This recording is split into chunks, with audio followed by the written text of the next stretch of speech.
Hello and welcome to part 2 in a series of videos that I'm putting out this week where I break down all the fights taking place this weekend at UFC on ESPN 5 from a betting perspective. Now I've already covered 3 fights on this card, including the main event between Covington and Lawler. I talked about that fight in part 1, so if you want to check out how I feel about that fight, you'll find a link to part 1 in the description below. And in today's video, I will be running through 6 fights, going very deep on these fights, talking about them on a very deep, complex level. So if that sounds like something you'll be interested in, please stick around. We will be really digging into every intricate detail in these matchups to try and make the best betting decision. Now, if you are just here for picks, if you just want to know who I think will win or lose, this definitely isn't the video for you. If you just want someone that is going to go, I think Covington is going to win this weekend because, he's on a 6-fight winning streak. Lawler, he's only won, one fight in his last 4. Robbie's old, Colby's young. Robbie's not got the best takedown defense. Colby is a good wrestler. If you want that kind of bullshit analysis that doesn't mean anything, there are 100 other jabronis on YouTube putting that kind of shit out. But if you are really serious about learning about the complex details of MMA betting, the kind of things that will help you crush it betting on this sport, please stick around because, like I say, we are going to take a very deep dive on 6 extremely interesting fights that I want to talk about in today's video. And also, I will be doing a live stream tomorrow if this video gets 250 likes. So part 1 already achieved the 350 like target, but if this video gets 250 likes, I will do a live stream a few hours before the event takes place tomorrow. And in that live stream, I'll be answering all your questions. I'll do a live Q&A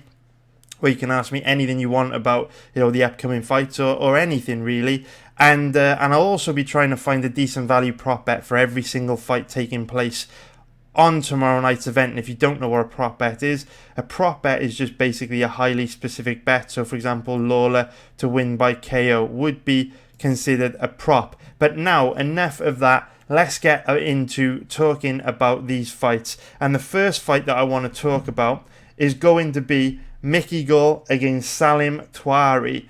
So this is a tough fight to cap because we don't really know a lot about Gall. We really don't know that much about where he's at in his career at the moment. He's only 5-2. He's quite inexperienced, and at 27 years old, he's still quite young for an MMA fighter.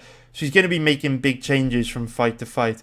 And one of the reasons why this fight is so difficult to cap is that we don't know where Gall is at in his career right now. So the first thing that I want to show you when we look at this fight is that obviously, no one's going to make any excuses for Mickey. Not even Mickey's going to make any excuses for Mickey. Against Diego Sanchez, he looked really bad. He gassed out very quickly, looked very sloppy in all areas, got absolutely dominated. But remember, we are not betting on robots here, guys. We are betting on human beings. And we all have issues. We all have bad days at work. We all suffer illnesses.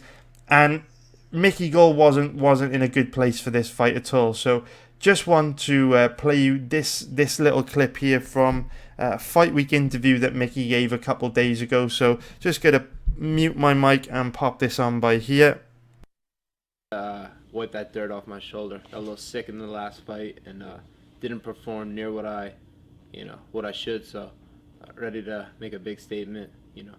Correct that on Saturday. And I know you've talked in some other interviews about what you had to deal with in the Diego fight. Can you maybe just refresh people who may not know and how? Kidney failure. I was sick a few weeks leading up. When you're sick and you're losing fluids, dehydrated, then you dehydrate yourself, then you're crazy dehydrated. A minute into the fight, I was just zapped. I had nothing. I had nothing a minute in. I'm sick. But there was no way I was going to pull out. That was a big opportunity. And, I thought I was going to win when I walked right in there, Yeah, that must be a really, I don't want to say frightening experience, but you go in there and you train so hard, you go into the fight and you say it's very frustrating. Very frustrating. Yeah. More frustrating than frightening. You're just like, what's going on? You know what I mean? You're like, why am I'm not firing right? Nothing's. Yeah. But I'd say it's I have less fear now. I've been in there on my worst day. You know, I've been there when I should have been when I had to be in a hospital bed. I've been in the cage fighting a killer, and you know, so I have it's bringing me confidence. Nothing could go that wrong. So you know, I feel I'm pretty fearless going into this. Yeah, you've had to experience the worst. Yeah, exactly. I've seen the worst, so yeah. Yeah. So how do you take that experience and push forward? Because obviously it was. So obviously, very, very difficult to judge Mickey based on his last fight against Diego Sanchez because, like he said, he was in a really bad place. He had nothing to give a minute into the fight. He was suffering from kidney failure. He was sick. So we can't judge him on this fight at all against Diego Sanchez.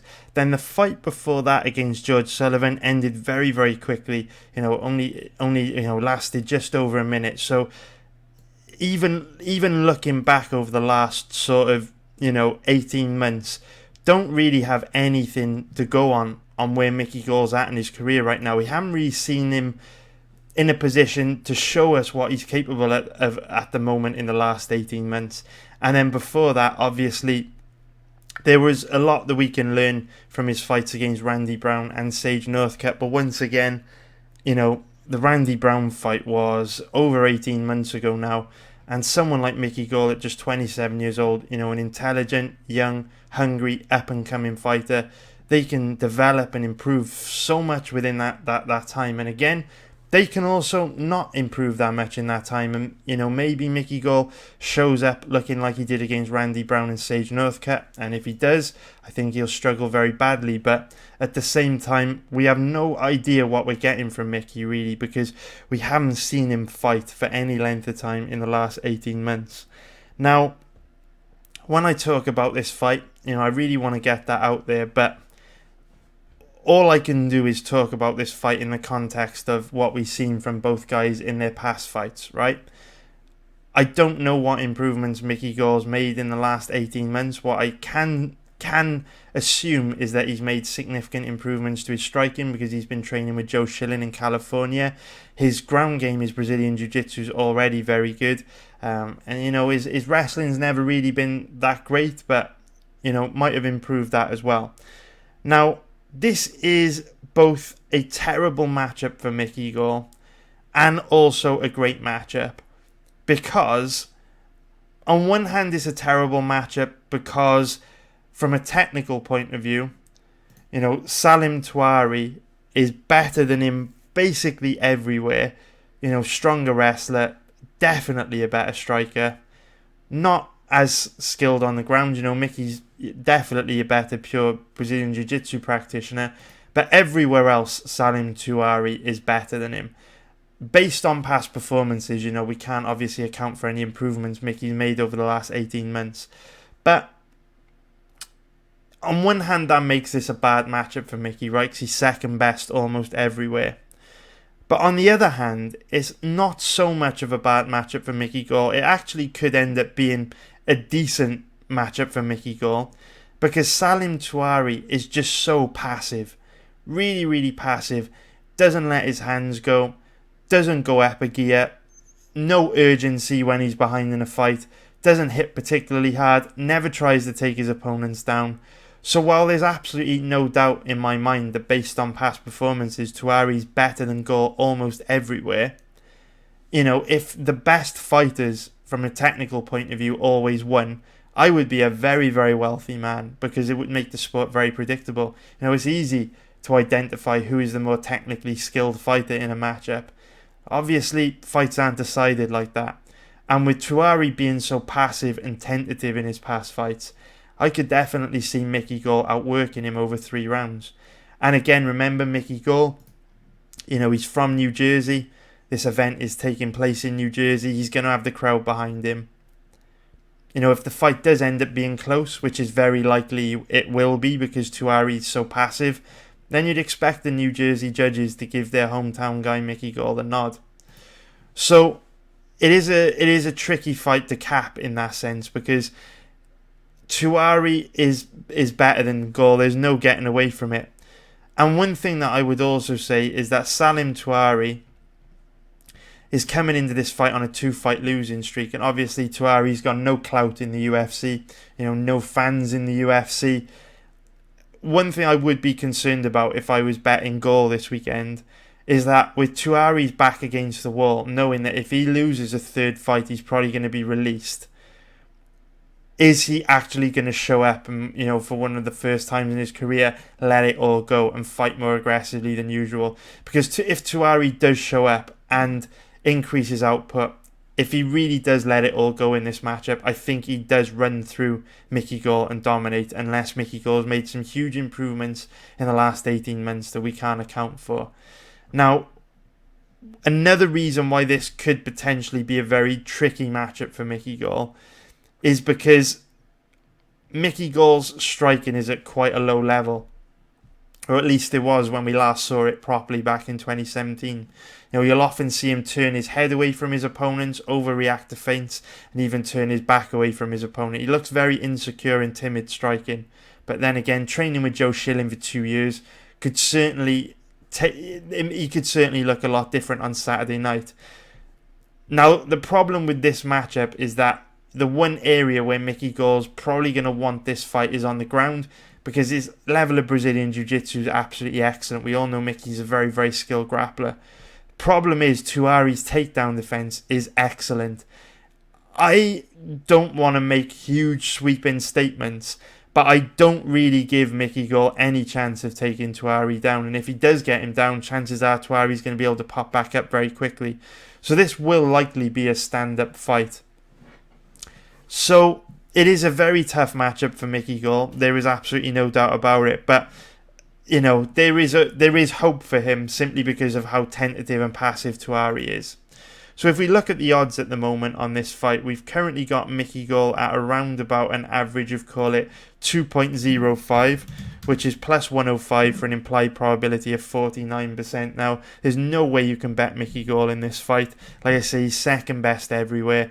And if Touahri really does show up and let it all go for the first time in his career, Mickey is going to be in very big trouble.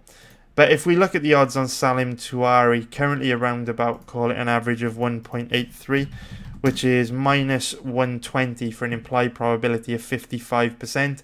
I don't love that either, just because I hate betting on fighters that are very passive. I hate betting on the kind of fighters that you have to shout at your TV because they're not doing anything. When it's clear a round is close, when it's clear that they need to put their stamp on a round, Touahri's likely to just stand there staring at his opponent, not really doing much, and I hate betting on guys like that. In order for me to bet on guys like that, I need much better odds than 1.83 minus 120 for an implied probability of 55%. I need more than that.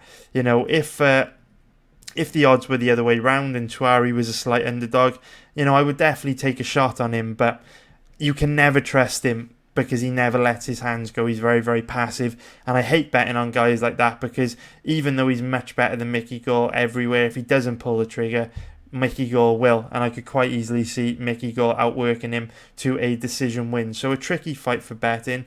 And at the moment, at the current odds, I'm not interested in betting on either guy. Now, if we look at the next fight that I want to talk about in today's video, it is Meerschaert Haqparast against Joaquim Silva. So in part 1 in this series of videos, I said that there was at least one rock solid bet on this card, and I do believe that Meerschaert Haqparast is that rock solid bet. Now, I know his odds are a little steep. If we look at the current odds here, you can get him on a reasonable number of websites. Oh, actually, no, his odds have declined a bit. He was 1.41 to 1.43 almost everywhere, but now he's been bet down a little bit. So, Haqparast currently around about 1.40, which is minus 250 for an implied probability of 71%. And I do think there's a decent amount of value here on Haqparast. Obviously, his odds are steep, but at the end of the day, with a fighter like Haqparast, you definitely get what you pay for, and I definitely think he should be a big favourite here. And even as a big favourite, I do believe there's a little bit of value there. So, This matchup for me is a bit of a checkmate matchup. It is what I like to call a checkmate matchup, because from watching both their past fights, there is no doubt to me that Nasrat Haqparast is better than Joaquim Silva everywhere. And that's why I think he's a good bet here.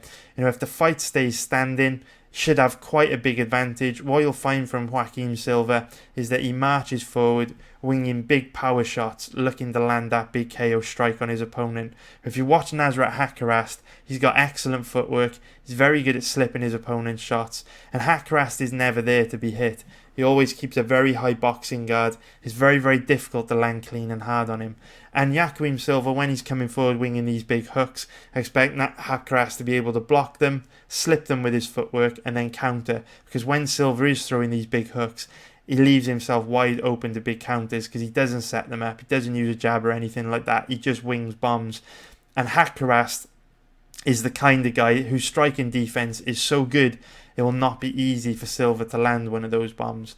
And Joaquim Silva as well, he's one of these kind of guys that, because he's not the most technical striker, he likes to bait people into getting sucked into like these crazy wars and crazy exchanges. And Haqparast does not play that game ever. If you go and watch Haqparast, he's very, very, very, very good at dealing with pressure. He likes to dictate the pace of the fight and control the range and control the striking. So when his opponent tries to take that from him by getting aggressive and pushing forward, he just won't entertain it. He'll just keep his high boxing guard to avoid eating any big shots, and he'll circle out of danger and reset, which is very, very frustrating for his opponents to deal with. So standing up, I give Haqparast a very, very big technical advantage and speed advantage. And I think as Joaquim Silva comes forward, winging these big shots, Haqparast is just going to block them, slip them, and then counter and pick him apart. Now, both these guys are primarily strikers, so I do expect the fight to stay standing. And like I say, if it stays standing, Haqparast does have a pretty big advantage. But if the fight goes to the ground, Haqparast should also have an advantage there. I know that Silva's nickname is Neto BJJ, but he is primarily a striker, doesn't have very good takedown defense, he's quite weak off his back, and Haqparast has a decent level of MMA grappling. We saw that in his fight against Meerschaert held in his UFC debut. When he was very, very young, just 21 years old, if a 21-year-old can go the distance with a high-level nightmare of a grappler like Meerschaert held, I don't really see Joaquim Silva being able to cause Haqparast too many problems on the ground. So if we look at this fight from a betting point of view, the odds on Joaquim Silva at the moment currently around about 3.10 average, which is plus 210 for an implied probability of 32%. Like I say, I'm not interested in betting Silva here. I think he's second best everywhere. If we look at the odds on Haqparast, 1.90 minus 250 for an implied probability of 71%. So in my opinion, Haqparast should be able to outstrike Silva no problem.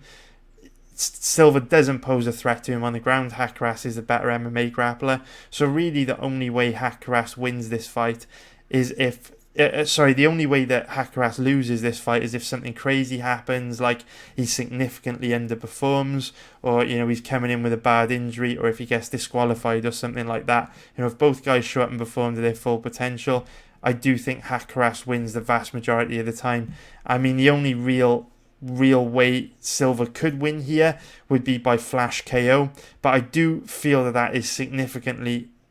I do feel that's very unlikely, just because Haqparast's footwork and striking defense is so great. And also, if we look at Silva's record, he is a bit of a decisionator here. We can see, decision, lost this fight, decision, got a quick KO in his UFC, second fight in the UFC, but then again, decision, and even this fight here where he got a TKO in the third round. Jared Gordon was just basically very tired, flat-footed at this stage in the fight. His hands were down by his side, and it was easy for Silva to tee off on him. So with him not being particularly dangerous with his hands in his past fights, he does hit very hard, but doesn't really set stuff up very well. It's quite predictable, and obviously Haqparast will have a big defense and speed advantage. I do think a flash KO is pretty damn unlikely in this fight, and that's why I'm happy to cap Haqparast at around about 80%, and I'm happy to bet him this weekend. I think he is a pretty good bet. This is one of those fighters I would have expected Haqparast to be closer to around about a 1.25 favourite. which would have been minus 400. So I feel that there is a cheeky little bit of value there. What's interesting is, there are a couple big favourites on this card in Claudio Silva and Scott Holtzmann, and I just feel like Haqparast should have joined them. I really feel like he should have been in that range as well. So even though the odds aren't great, definitely a little bit of value on him, and hopefully he comes through for us this weekend. But it is always important to remember that we're not betting on robots. Anything can happen in MMA. On any given day, anyone can beat anyone. Maybe Joaquim Silva has made massive improvements since his last fight and turns up and blows Haqparast out the window. Maybe Haqparast has a dodgy meal tonight and goes into fight with food poisoning. Maybe he's going to fight with a broken hand or a broken foot. Happens all the time, man. So, don't go too big. Don't bet your house on it. Any bet can lose at the end of the day. There is no way that you can feel totally confident in anyone, because we're not betting on robots. We're betting on human beings that are complex, and we all have bad days at the office. Remember to manage your bankroll properly, safely, and smartly, kids. Don't get too crazy. So now, let's talk about the next fight, which is Jordan Espinosa against Matt Schnell. Now, the problem with Matt Schnell is that you can never feel that confident in him because of how chinny he is, which is a really big shame, because in terms of the skills that he brings to the table, Schnell is an excellent fighter, but unfortunately he is very, very chinny, which is very strange for a flyweight fighter to not be able to take a punch, because obviously in the lighter weight classes they don't hit as hard as the higher weight classes. But yeah, Matt Schnell can't really take a punch, doesn't take much to put him out at all, and I feel that this is largely because of his early start in MMA. You can see here he's only 29 years old, but for any of you OGs in the MMA game that watched the MTV reality TV series which starred Matt Schnell and Dustin Poirier, it's called MTV's Caged, we'll know that Schnell started in this game very, very young. He made his debut way back on the Louisiana or Oklahoma regional circuit 2019 when he was just 19 years old, and he was involved in a lot of wars at the very early stage in his career. He was an absolute warrior. This kid, he fought every month back in the day, and unfortunately he has paid the price because he cannot take a punch like someone of his age, 29 years old, should be able to take. I think took too much damage early on in his career, and it's caught up with him. So for that reason, when you look at Matt Schnell, you can never give him more than a 50% chance of winning a fight, because it's always likely that he could get knocked out by anyone. And that's a shame, because this is a very good stylistic matchup for him. I actually do like Schnell in this fight. Jordan Espinosa, he's a very strong wrestler, but he's very passive, very tentative, similar to Salim Touahri that we spoke about in the Mickey Gall fight. When Espinosa's behind in a round, doesn't really understand the importance of putting his stamp on the round, doesn't really, go up a gear and try to go to plan B to put his stamp on the fight. And he's just very, very passive, which means can't really trust him ever. It's tough to feel confident in a guy like Espinosa. Espinosa is a strong wrestler. He likes to stay on the outside and look for opportunities to basically take his opponents down and control them from top position, but doesn't have the heaviest top game. And if the fight does stay standing, because of how passive Espinosa is, I do give Schnell quite a big advantage standing. He's got decent boxing, fast hands, throws a high volume of strikes per round, or a higher volume of strikes per round than Espinosa. So if it stays standing, I do think Schnell outpoints him. Although, obviously, we've got to bear in mind the fact that Schnell is chinny. And even though Espinosa doesn't carry too much power in his hands, he is still an explosive guy. Hits quite hard, he can probably KO Schnell because it doesn't take much to push Schnell out. But Espinosa will be looking to take the fight to the ground. And one of the reasons why this is such a good fight for Schnell is because when Jordan Espinosa does take his opponents down, he just looks to basically tie them up and control them from top position. Now, that's a significant factor to take into account here, because Jordan Espinosa doesn't have the heaviest top control, and when he is in top position, doesn't do much.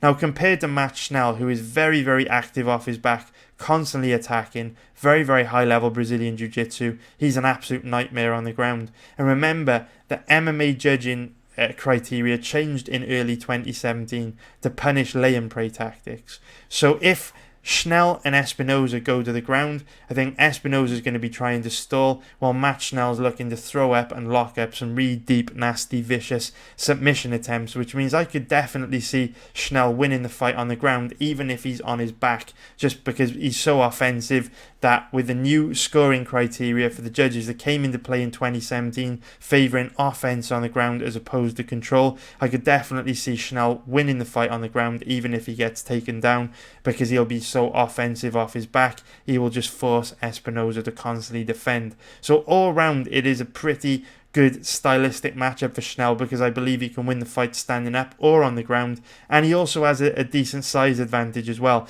I think the stats are wrong here, because it says Schnell's 5'8", it says Espinosa's 5'7", but Schnell looked much bigger than him at today's weigh-ins. But like I said at the beginning of the video, it's important to be disciplined. It is important to make smart betting decisions, and we know that Schnell's very, very chinny. So despite all of his technical advantages, it only takes one punch to put him out, and he does have a habit of getting knocked out or wobbled in every fight. And with that, Schnell's current average odds are around about 2.10, which is plus 110 for an implied probability of 48%. Like I said earlier on in the video, you can never give Schnell better than a 50% chance of winning, simply because of how chinny he is. So I can't bet him at these odds. There's just no value here with him having an implied probability of 48%. There's just no value. If Schnell was 2.30, you cap him at 50%, that's a 7% margin on the bookie, decent odds. But at 2.10 for plus 110, it's an easy pass, and there's absolutely no way I would bet Espinosa as a favourite here, because, from a technical point of view, I think he'll struggle. Standing up, Schnell's got an advantage, and on the ground, he's got an advantage. So now, if we go into the next fight that I want to talk about in today's video, it is going to be the very, very lovely Antonina Shevchenko against the equally lovely Lucy Pudilova. And with this fight, I've seen a lot of people discussing this fight this week. A lot of people are torn on how they think this fight will play out. And I can understand why, because it is a very, very close, complicated, competitive fight. Antonina Shevchenko obviously has come into the UFC with a bit of hype, being the sister of Valentina, hasn't really lived up to it. And Lucy Pudilova is... I love Lucy Pudilova, man. The thing I love about Lucy Pudilova is that she's the complete opposite of Salim Touahri and Jordan Espinosa. Guys like Espinosa and Touahri are so frustrating, because you can never ever count on them to show up and perform to their full potential. You could bet Touahri this weekend, and he could just walk around the octagon, barely throwing a strike, getting into a shadow boxing contest with Mickey Gall. Whereas when you bet on Lucy Pudilova, you know that she will almost always fight for your money, because she fights angry. And that's one of the things that I love about her. When Pudilova gets hit, she's always looking to get that punch back. If she gets hit and hurt, she immediately comes forward and looks to hit her opponent back. And I love that, because it makes it difficult to outpoint her. And she also doesn't mind taking a shot to give a shot. Now, that is both a strength and a weakness. On one hand, it is a strength, because many of her opponents will struggle to deal with her pressure and aggression, but it's also a weakness because she throws herself into dangerous positions and she does take a lot of damage. So that's one thing to bear in mind. She's often quite bust up by the end of her fights, just because she's always trying to get it back, so to speak. Now, this is a difficult fight to cap. It really is, because I do think that Antonina Shevchenko will struggle to deal with Pudilova's pressure. But at the same time, we haven't seen a lot of Antonina Shevchenko's ability to fight going backwards. And we do know that Valentina Shevchenko is quite good at fighting moving backwards and quite good at countering, which could spell problems, because as Lucy Pudilova comes forward, if Shevchenko is very good at countering, sitting down on her shots, planting her feet and countering while moving backwards, basically counter-striking, she could really inflict some big damage on Pudilova and have some big moments in this fight. And with a matchup like this, where I do think it could be very close, where you've got Pudilova coming forward, landing the volume, but Shevchenko possibly landing the bigger shots and making Pudilova pay for recklessness. This fight really could come down to big moments, the odd takedown here, the odd big shot that lands here. But I guess the point I'm trying to make here is I do think this fight will be very close. I really, really do think this fight will be close. I believe someone's probably going to win a split decision here. Both girls are pretty well matched on the feet. Pudilova's more aggressive, throws a higher volume of strikes per round, but there's no doubt Shevchenko's more technical. On the ground, neither girl's particularly good, but what I would say is both girls are very, very weak off their back, so if one of them were to try and steal a round with a takedown, neither girl would have an advantage, but obviously whoever's in top position is going to be in a strong position, that goes without saying. But neither girl has an advantage on the ground. What I would say though is both these girls do like to spend a lot of time in the clinch, and if these girls get into the clinch, I do give Shevchenko quite a big advantage there. She's very good at in the clinch, very good at landing strikes in the clinch and controlling her opponents in the clinch as well. So, from a betting perspective, this fight is just an overall nightmare because we can see very, very nice odds on William Hill. Actually, if you can get her at 2.30 on William Hill, I would hit that. But now that I've said this, those odds probably won't hang around for long. But I do see this as basically a 50-50 fight. Should be very, very close, which means, the current average odds on Shevchenko, which are around about 1.76, which is minus 132 for an implied probability of 57%. No way I'd bet Shevchenko as a favourite here. No value there in a 50-50 fight. And if we look at Pudilova, current average odds are around about 2.15 for an implied probability of 47%. 2.15 is plus 115 again. This implied probability far too close to where I cap her at 50%. No strong positions on this fight, guys. There are just no strong positions. Think it could go either way. Think it's likely to end in a split decision. It's going to be very, very close. Don't put your money in harm's way. There are no strong positions in this fight. It is a very easy pass for me. Now, if we go on to the next fight between Dong Young Ma and Scott Holtzmann. So Scott Holtzmann is one of, he might actually be the favourite. No, he's about equal with Claudio Silva. So he's one of the biggest favourites on the card. And I mean, Holtzmann isn't ever really the kind of guy that should be a big favourite over anyone because he's not actually that good. But his opponent, Dong Young Ma, missed weight by 2 pounds. What does that mean? Maybe he's carrying an injury, maybe he had a brutal weight cut, or maybe he just didn't plan his weight cut that well, and it won't really have much of an impact on the fight.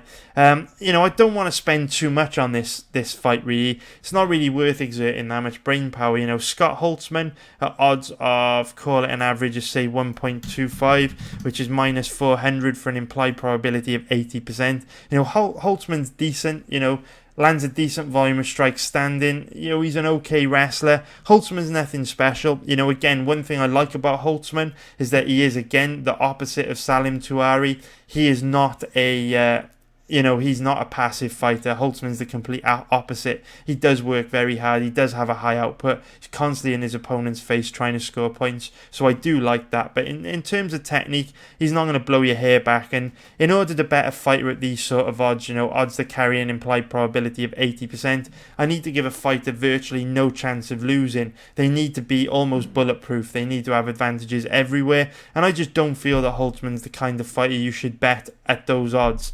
Now, Dong Young Ma, currently around about average odds of, call it 4.25 for plus 325 for an implied probability of 24%. This isn't the kind of guy I want to roll the dice on and bet a big underdog either. You guys know me, across my channel, across my betting history over the last 5 years. I will be more than happy to bet big underdogs or big favourites. I don't discriminate on any odds.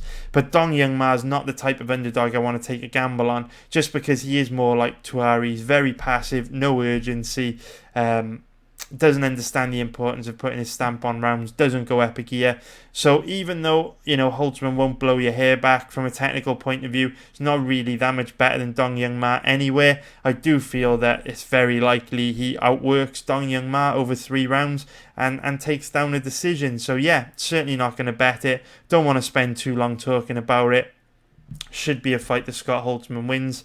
I mean, no surprises there. He is a big favourite for a reason. But it will be interesting if Dong Young Ma shows up and fights a little more aggressively than usual, because, you know, in terms of skills, you know, doesn't have a huge. He's not at a huge disadvantage to Scott Holtzmann. Holtzmann's nothing special. So now, if we go on to the final fight that I want to talk about in today's video, it's Trevin Giles against Gerald Meerschaert. And this fight has given me a huge headache. I've really put a lot of thought into this fight this week. I've actually researched it twice. And I still haven't made my mind up on it. You know, we are about, 13 or 14 hours away from UFC on ESPN 5 taking place. And I definitely haven't made my mind up on this fight as to whether I'm going to be betting it or not. I'm just need to give him more thought, I guess. I don't really want to jump into anything. So, in terms of like betting analysis, I'm not going to give you any rock solid information in this stage of the video for this fight. I'm just going to try and brain dump, share how I feel about this fight, share everything I've learned about this fight, and maybe you can kind of process that information to work things out for yourself, because I'm very much undecided. I don't know what I'm going to do about this fight yet. I'm just keeping an eye on the odds, I guess. And with that being said, let's refresh the odds so we can see if there's any odds movement. The odds have improved on Giles a little bit today on some sites. So, first things first. I mean, the first red flag with Trevin Giles is that he works full-time as a police officer, which obviously isn't a good thing. You know, you want your fighters that you bet on to, be full-time fighters, training full-time, eating good, living good.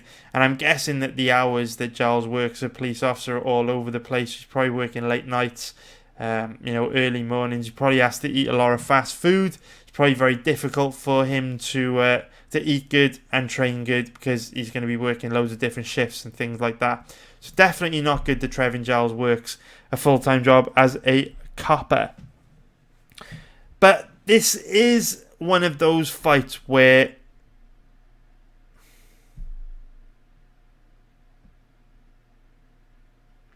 which is annoying. It is annoying, because I think Trevin Giles is going to win. I do. I really do. If we look at his odds, currently around about an average of 1.61, which is minus 164 for an implied probability of 62%.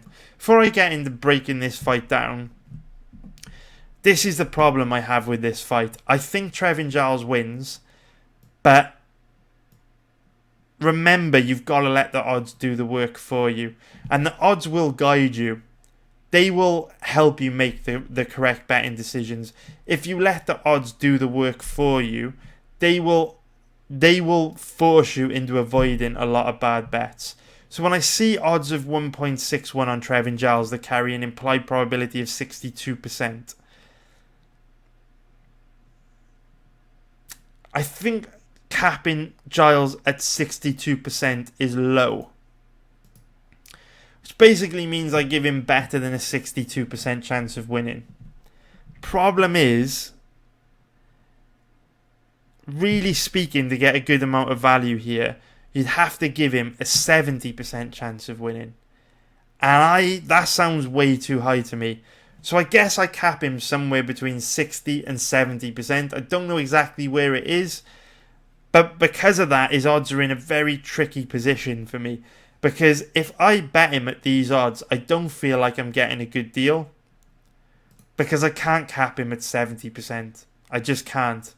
I really can't. But then do give him better than a 62% chance of winning. It's one of those really marginal positions. And I always say, only put your money in strong positions. But I guess with a fight like this, it's very tempting. It is very tempting to take a gamble on Trevin Giles. But at the end of the day, the reason why I do this for a living is because I am disciplined. And it's that expression in poker, you've got to know when to hold them and know when to fold them. And I feel like this might be one of those situations where you have to reluctantly fold. You know, it's one of those hands where the dealer gives you pocket jacks or pocket queens pre-flop. It's a big tournament. There are a lot of people on the table calling and raising. It's a big hand, and you just feel like you're probably beat. You know, there are probably ace-kings out there, pocket aces, pocket kings, and you got to fold, you know, pocket jacks or pocket queens pre-flop, which never feels good. Sometimes you have to do it, though. The best poker players in the world have to fold super strong hands pre-flop, and I feel like this is our MMA betting equivalent. So why am I so torn on this fight? Well, the first reason why I'm torn on this matchup is because both guys are not solid at all. This fight is probably going to be chaos. You know, there are no safe bets in MMA, but when you bet on a fight like this, there's definitely no safe bets. Like, I do expect a good amount of chaos in this fight. For example, you know, if you were to bet Giles, you're going to have to sweat a little bit because he definitely isn't a solid fighter. You know, if the fight stays standing, I'd definitely give an advantage over Meerschaert. There's absolutely no doubt about it. But Giles, again, is one of those passive guys. Doesn't let his hands go. Not particularly dangerous standing. He's just quite passive. He can hold his own. Definitely give him a technical advantage over Meerschaert. But standing up, he doesn't blow your hair back. But Meerschaert is one of these guys that wants fights to the ground.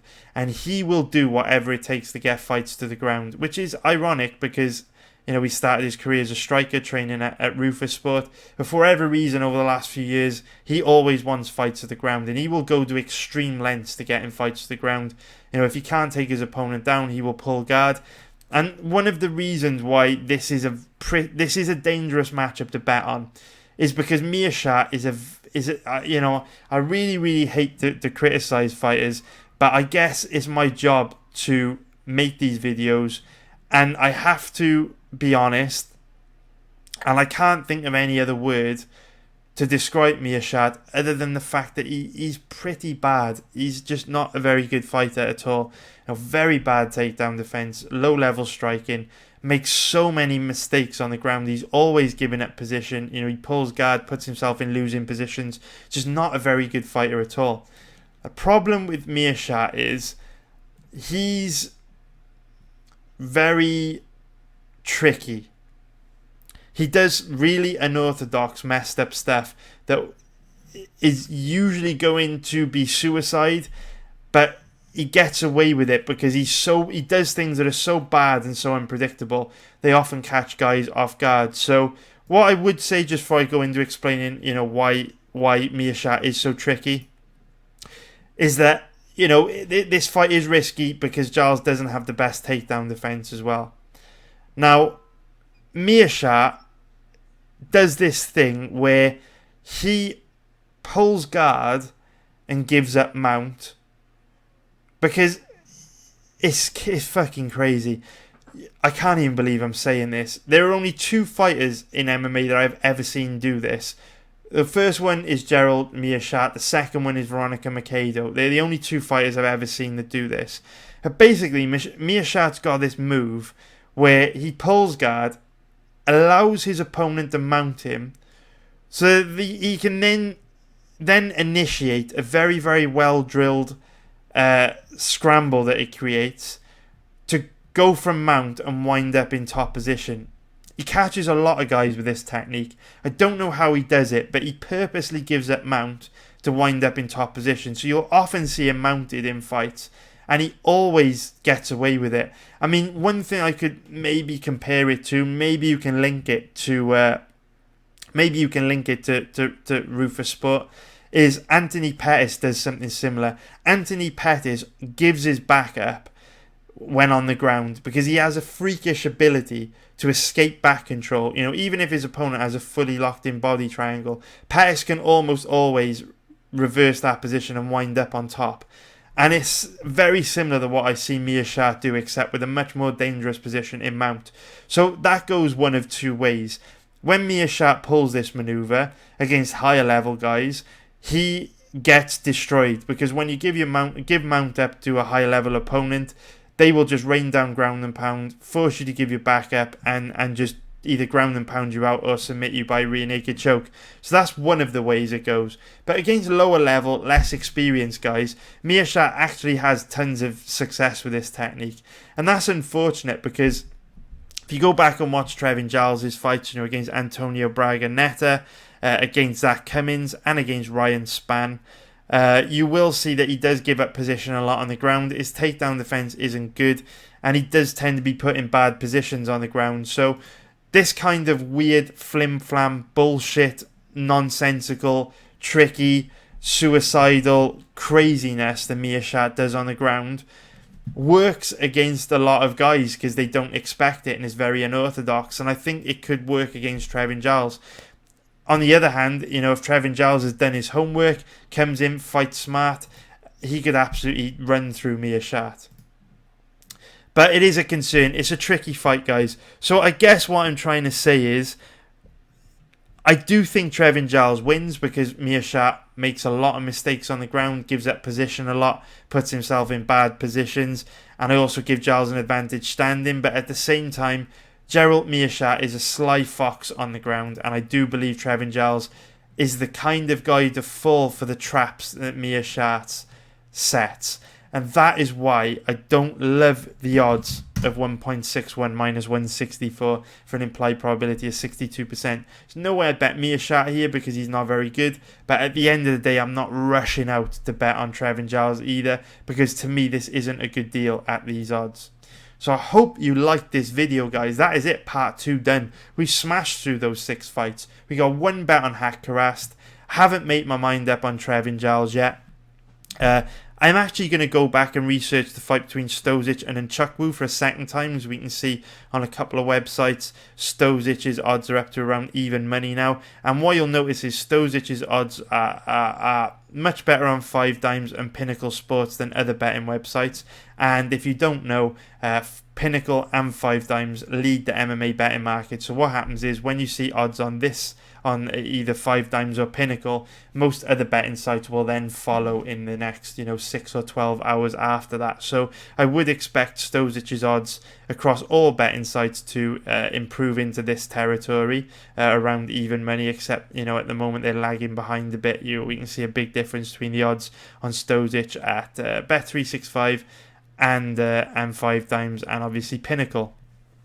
So yeah, I'm going to take another look at that fight. Odds on Miller have improved a lot as well, bro. I haven't really put too much time into that fight. I'll talk about that in part 3. Odds on Antonina have improved, but I'm not interested in betting her. So yeah, guys, that's it for part 2. I've got 3 fights left to cover, which I will either do in a part 3 video tomorrow morning, or I will do it on the live stream tomorrow, which will take place a few hours before UFC on ESPN 5 takes place, just as long as you guys hit the like button. So if you want that live stream where I do a Q&A and I search for a decent value prop bet on every fight, hit the like button below. If this video gets to, excuse me, I almost choked to death. If this video gets 250 likes, I will do the live stream. But thank you for watching, guys. I hope you enjoyed it. Hopefully Haqparast comes through for us, but it's gambling, anything can happen. Take care, have a good night, love you all, and I will see you